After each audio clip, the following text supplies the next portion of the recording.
relação à pressão arterial, então a gente tem que lembrar que a pressão arterial ela é a força exercida pelo sangue sobre as paredes dos vasos, que sofre mudanças contínuas durante o tempo todo. Tudo que a gente faz, né, diversos fatores, diversas variáveis atuam na pressão arterial. Nossas emoções, nossas atividades físicas, nossas atividades mentais, tudo isso pode trazer alterações, tanto para mais quanto para menos da pressão arterial. Existem vários mecanismos que regulam a pressão arterial. Basicamente, ela pode ser regulada de 3 formas, por uma regulação mais do sistema nervoso autônomo, que é quando ela é regulada no período de curto prazo. Ela pode ser regulada também no período mais a médio prazo, quando a gente tem a regulação aí vinda pela parte neural em associação com alguns mecanismos humorais e com o próprio sistema nervoso autônomo. E temos a regulação da pressão arterial já mais a longo prazo, quando a gente tem um forte predomínio do sistema nervoso autônomo, mas principalmente dos mecanismos humorais, né? Então a gente tem o sistema renina-angiotensina-aldosterona, a vasopressina, a bradicinina, o peptídeo atrial natriurético, atuando para que essa pressão fique aí regulada num longo período de tempo. É lógico que para a gente falar de fisiologia da pressão arterial, a gente precisa fazer uma aula específica disso, em breve pretendemos fazer, então não vou me ater aos detalhes, mas é só para relembrar vocês dessa parte da fisiologia, que diversos mecanismos atuam na regulação da pressão arterial.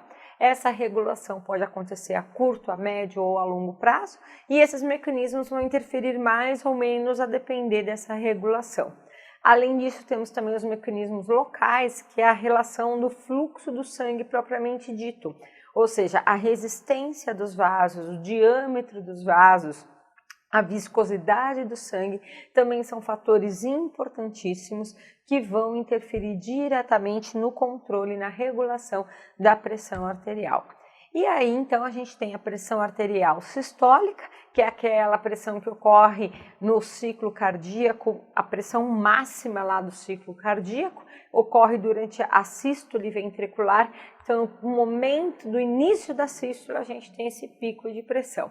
A pressão diastólica, que é a pressão mais baixa, que ela chama assim porque ela ocorre no final da diástole. Então, no final da diástole, a gente tem aquele valor baixo da pressão, e a soma dessas duas, né, é feita uma conta, nos dá então o valor de pressão arterial média. A pressão arterial média, que é essa sigla aqui que a gente usa, ó, PAM. A PAM é uma das coisas mais importantes para a gente ficar de olho lá no monitor cardíaco lá dentro da nossa UTI. A PAM, ela só pode ser obtida através da punção de um catéter invasivo, né? Então, aqueles pacientes mais graves, que estão mais instáveis do ponto de vista hemodinâmico, eles não têm a aferição da pressão arterial somente sendo realizada pelo esfigmomanômetro, de maneira não invasiva. Ela também é realizada de maneira invasiva, pela pressão arterial invasiva, que é a colocação de um catéter na artéria radial ou na artéria braquial. E aí esse catéter vai conseguir aferir de maneira bem fidedigna a pressão arterial sistólica, diastólica, e a partir de então ele gera uma média. Como a gente pode ver aqui nesse monitor, a gente tem aqui, olha, vou até aumentar um pouquinho, olha, aqui em cima a gente tem a pressão arterial não invasiva, né, 122/54, ou seja, a sistólica e a diastólica, e aqui em vermelho a gente tem a PAI, que é a pressão arterial invasiva, que no caso é 91/54, e a PAM é esse número maior aqui, que é 78, ou seja, é esse 78 que a gente fica de olho. Geralmente, em UTI, a gente busca manter uma PAM entre 90 milímetros de mercúrio. Mas alguns pacientes, a gente tolera um limite inferior de até 60 milímetros de mercúrio. Quando a PAM fica abaixo de 60, é então preocupante, sinal que esse paciente está hipotenso. Então aí devem ser tomadas providências para se descobrir o porquê que ele está hipotenso, por que ele está fazendo baixo débito cardíaco, certo? Porque vale lembrar que a hipotensão ela é um sinal de baixo débito cardíaco. Então, a gente precisa descobrir o que está acontecendo e aí tomar providências, ou infundir volume, ou o médico vai aí então entrar com drogas vasoativas e isso vai mudar toda a configuração do nosso paciente.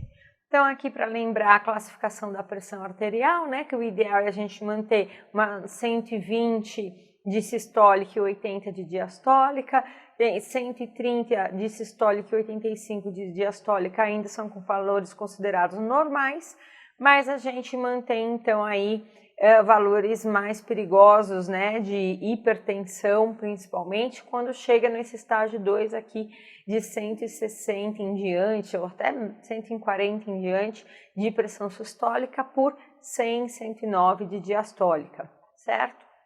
A gente deve aí ficar de olho nesses valores. E aqui, como eu falei, então, a pressão arterial média, que ela é regulada por diversos mecanismos e então ela é dependente de vários fatores. Os principais fatores, então, quais são?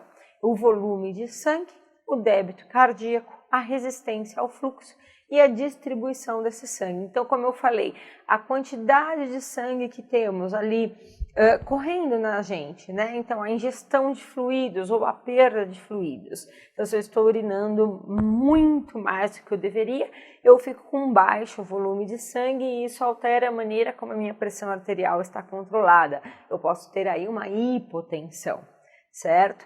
Um débito cardíaco. O débito cardíaco a gente precisa mantê-lo adequado. Para isso eu preciso de uma frequência cardíaca que funcione, que aconteça de maneira adequada, num ritmo adequado, e preciso também de um volume de sangue adequado no momento da sístole.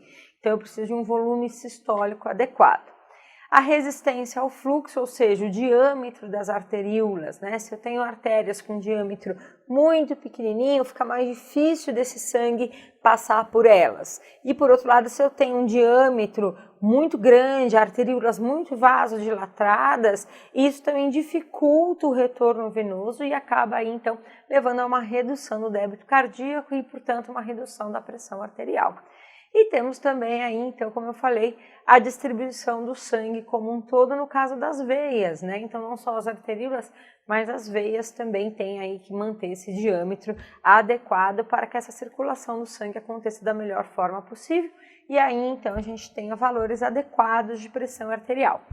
Então, é muito importante a gente posicionar o paciente adequadamente, lembrar que esses pacientes, eles têm que está posicionado de uma maneira que fique bem alinhado o seu tronco com o aparelho que está medindo a pressão, principalmente se ele estiver com a pressão arterial sendo avaliada de maneira invasiva, porque esse cateterzinho que é colocado na artéria radial, ele vai ficar ligado então a um maquinário, chamado aí então de bolsa pressurizadora.